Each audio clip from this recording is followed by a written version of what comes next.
Hello, my dear friends. How are you all? Hope you are well. Today's story is for you. The story is a sailor and his friends.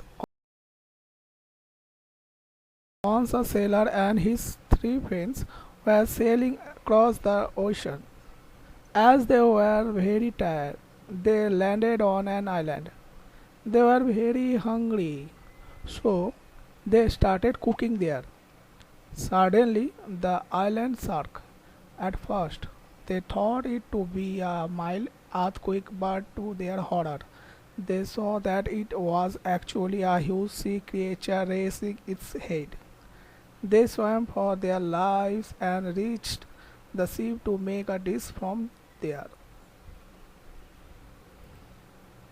How did it feel to hear the story? If you like it, share it with everyone and don't forget to like and comment.